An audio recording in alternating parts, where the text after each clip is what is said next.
The minimum effective dose might still be a lot. In fact, it probably is, at least at the beginning.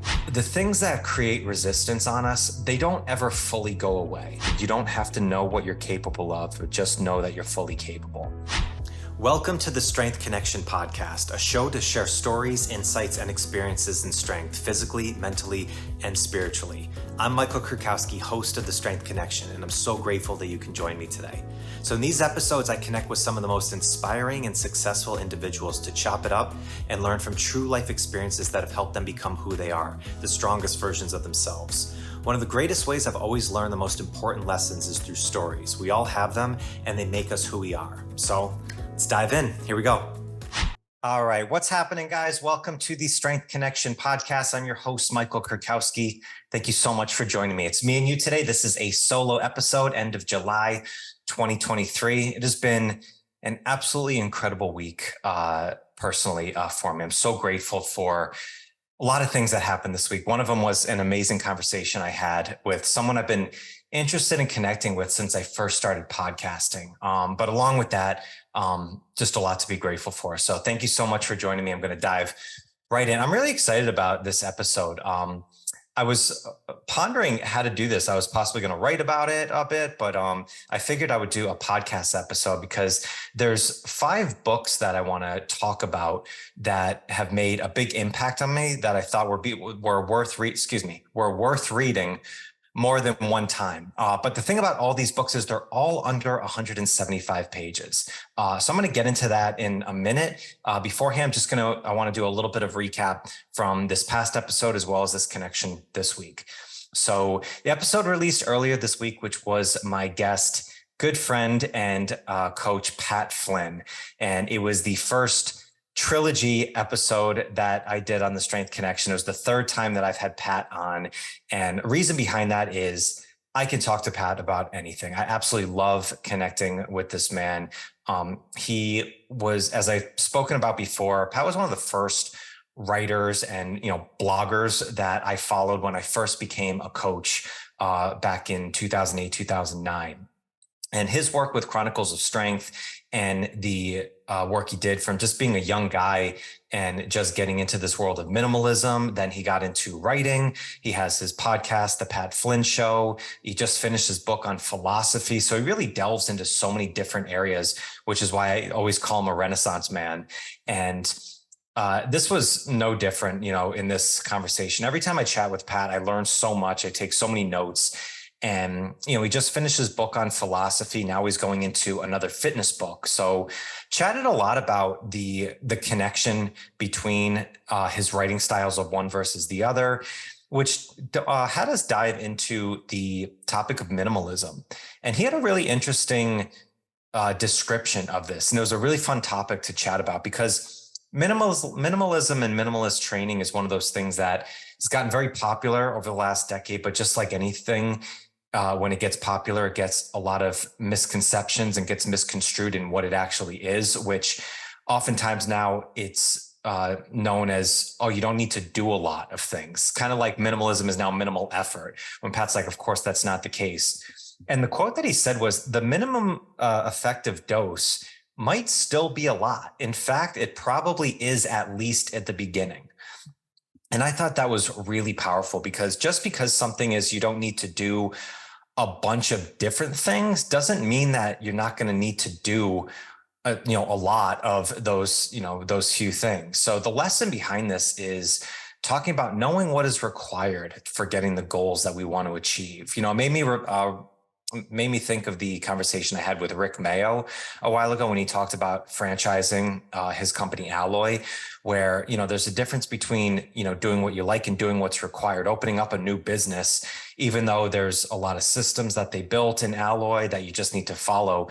There's still a lot of work you need to get done. You need to know what is required to do it. And unfortunately said, many people don't follow that path and ultimately they fail, even though the product is very good. So when Pat talked about this with minimalism, there was a lot of good connection there. So I'm such a fan of minimalist training, specifically with kettlebell work, with just even like mindset and spirituality work.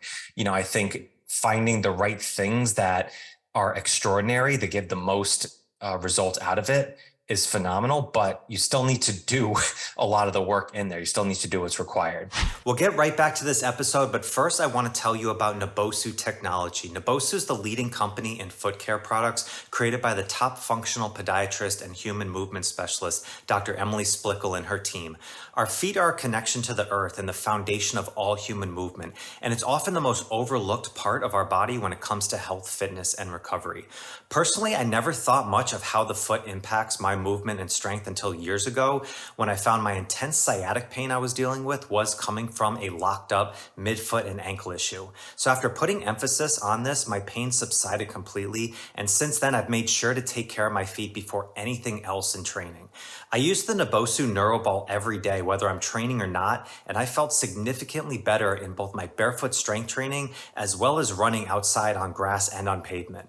Nabosu has the best products on the market, including the NeuroBall, recovery socks, splays, activation insoles, and the kinesis boards and mats. So to check out Nabosu Technology, click on the link in the comments or go to nabosutechnology.com and use the code CONNECTION and get an additional 10% off your purchase. Again, that's the code CONNECTION. Use it to get 10% off.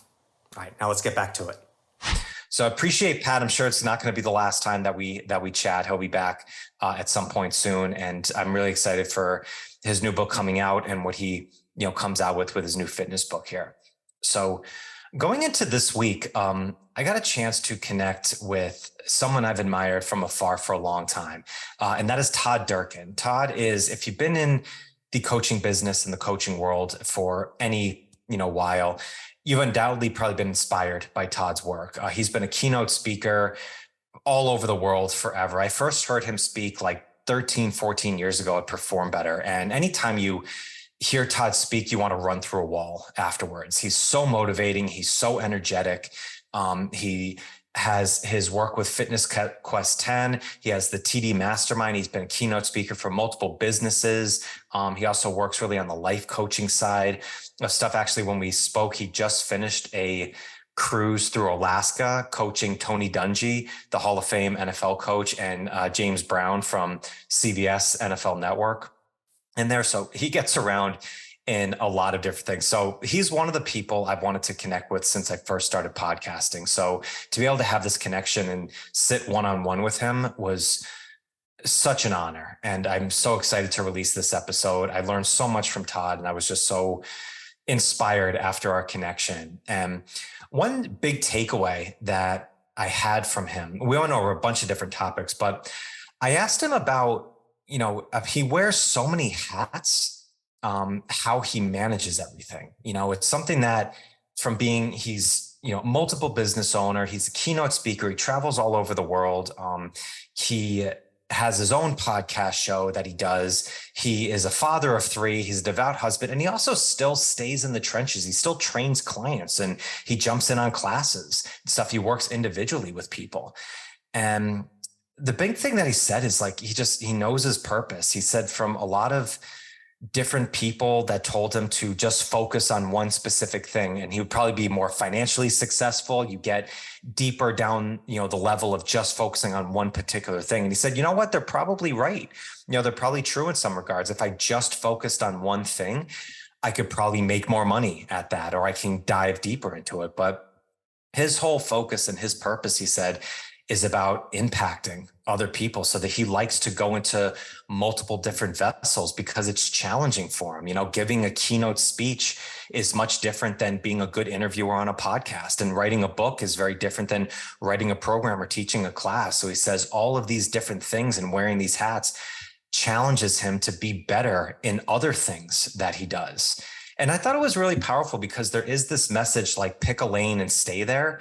When, if you know your purpose, where his big thing is he said on the podcast, he wants to influence and impact 10 million people. It's like, well, in order to do that, he wants to be in as many different channels as possible. And some he said he's better than others at, but all of them are, helping him stay energized and stay aligned with his ultimate purpose. So that was a really beautiful message that he had. And I'm going to speak more about this in some episodes to come before this episode's released with Todd, but I wanted to share that with you here today. And again, so grateful to Todd for this time. So, all right. So to get into these books, The reason I chose these is I'm a bookworm. I absolutely love reading. Have so many different conversations with people about different books, and it's a blast to dive into a good book, really get some insights from it. But often I hate recommending books to people out, specifically ones that are not easy books to read, or they're a deep commitment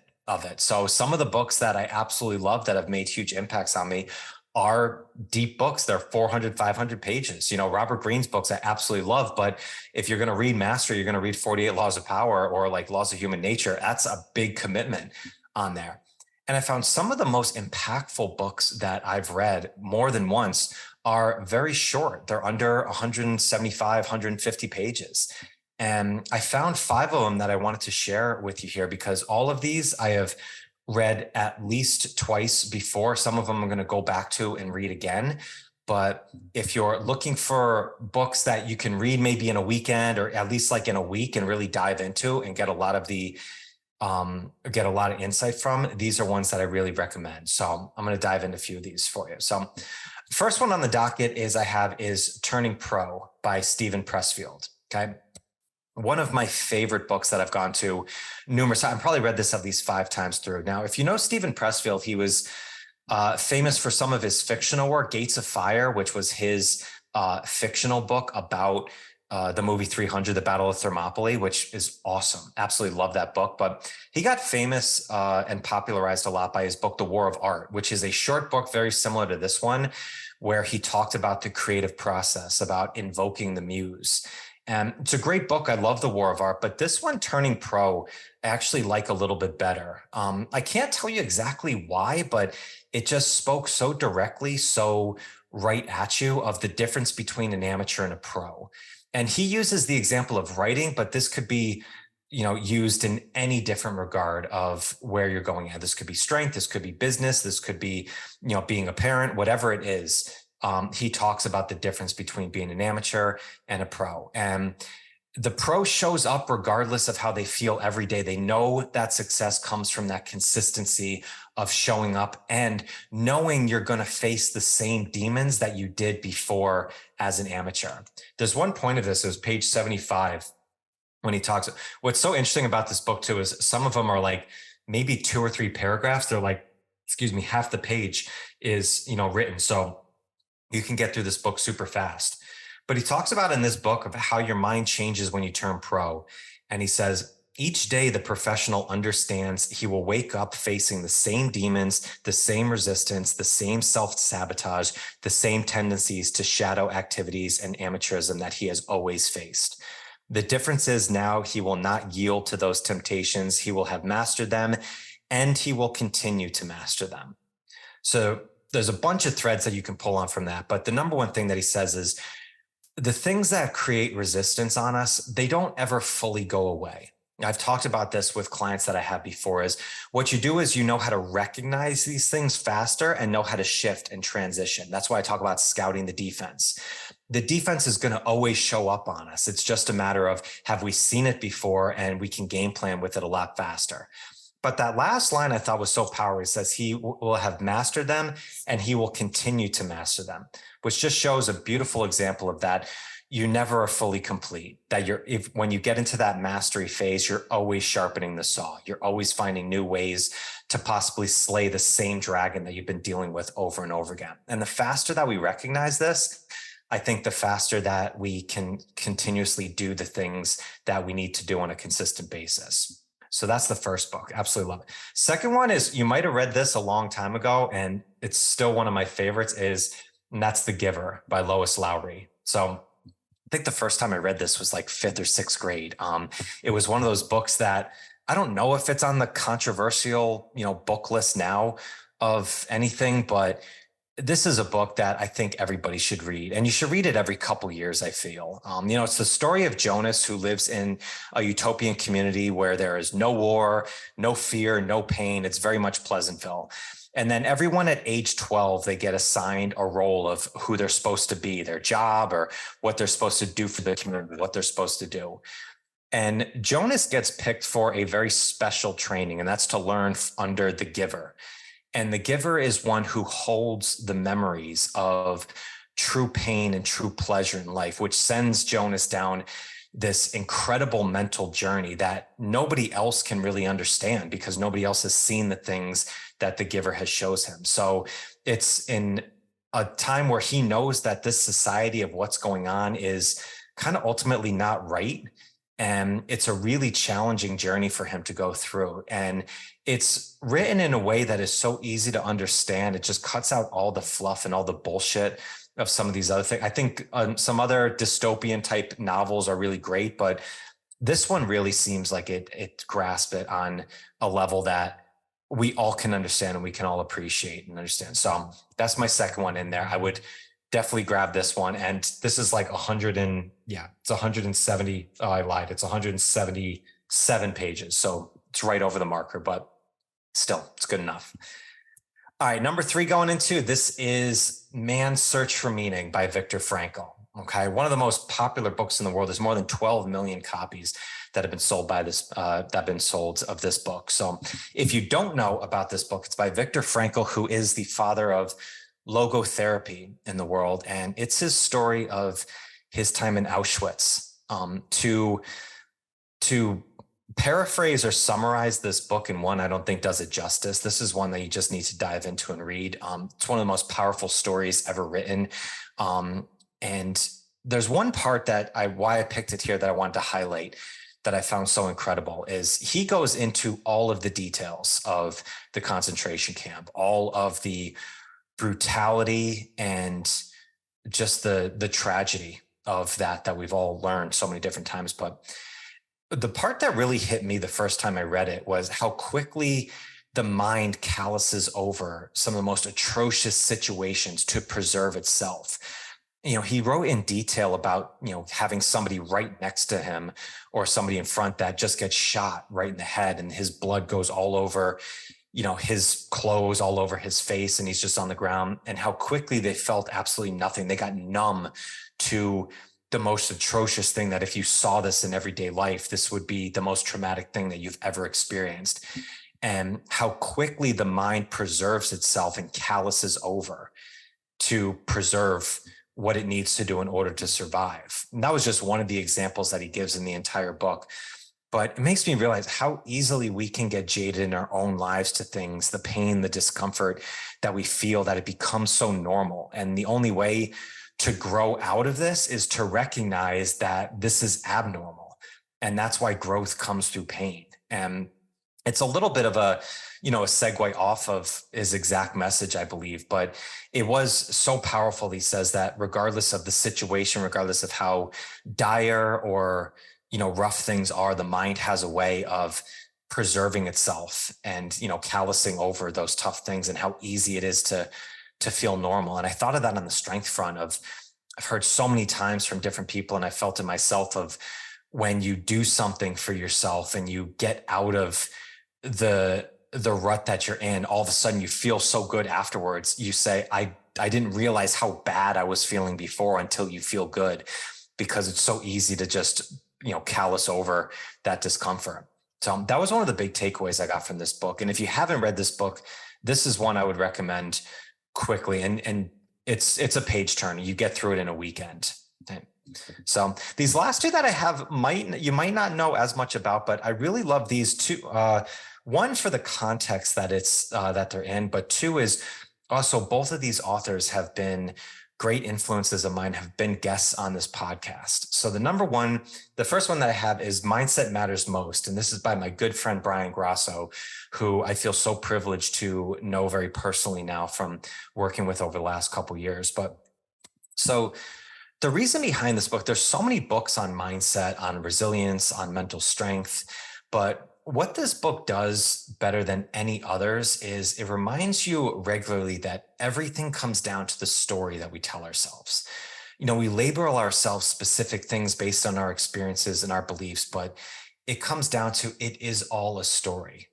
And what's powerful about this is there's lines in this book that have stuck with me so long. One of them is actually tattooed on my arm, which is, I don't know what I'm fully capable of, but I know I'm fully capable. That came directly as a quote from this book. I believe I marked it. I was page 74 in here. And I wanted to read this actually for this episode. Is the greatest revolutions this world has ever known were created by people who had no more luck, no more intelligence, no more capacity, or no more spirit than you. What makes you every bit as qualified as anyone else to achieve your dream, no matter what it is understand that you don't have to know what you're capable of, but just know that you're fully capable. Okay. So this book is riddled with so many powerful lines in here, again, cutting through all the fluff that is just unnecessary and gets right down into the nitty gritty of mindset training. Okay. So again, shout out to Brian Grasso for this incredible book. The last one that I have is actually a new book that's coming out from an awesome coach, awesome guy that I was fortunate to have on the podcast, and hopefully I'll have back so we can actually discuss this book, is Iron Journeys. This is by Zach Even-Esh. Zach is one of my favorite coaches to follow. And this book is an absolute blast. It's a short book. It's 88 pages in here, so you can read it super quick. But this is 5 different stories of Zach's life of lifting, of just growing up when he was an early young man, and the people who were influenced in his life. Talks about Trucker John, talks about Rudy, and also training with the Macho Man and the Ultimate Warrior from the original WWF. And this is just such a beautiful book of storytelling, of real stories about his life, which doesn't talk about just spitting out jargon of just different messages. He just talks about these were powerful lessons that he learned from real life people. And why I love Zach so much in the work that he does is because he continuously preaches and practices the art of just straight hard work, about not overcomplicating the process and getting your hands dirty. Oftentimes we're always looking for different messages and different things to motivate us to get going, when in reality, he talks about these stories of just getting in and just grabbing the iron and just giving it a lift, just going in hard. Some of these things, when you read this story, it's almost like an old school style of mentality in lifting. But the reality is talks about just going in and just putting your best effort for it every single day and going in with the respect on the iron and really giving it your all. And I love that, and see the work that Zach does in his work with Underground Strength and his gym. And it's the same lessons that he talks about from this book and that he preaches and practices in his real life. So that's the last book here. And hopefully I'll be able to have Zach on and we can chat about this book much further. But again, I was excited to do this and just chat about these books because one is these are all books that you can dive through and get so much insight very quickly. And also they're ones that I'm a proponent of rereading powerful books. And these are all that I've read at least twice through, some multiple times. And I would encourage you to check all of these out in your journey and your strength. Okay. So if you want to get those, they're all on all the spots you grab books, all that good stuff. And till next time, I'll see you there. Thank you so much for tuning in. Really appreciate you. Much love, guys. And I'll be talking to you on the next one. All right. Peace. Thank you so much for joining me today. I hope you found some great value here. And if you like this episode, please drop a comment and leave us a 5-star rating and review. It does more to build the show than you can imagine.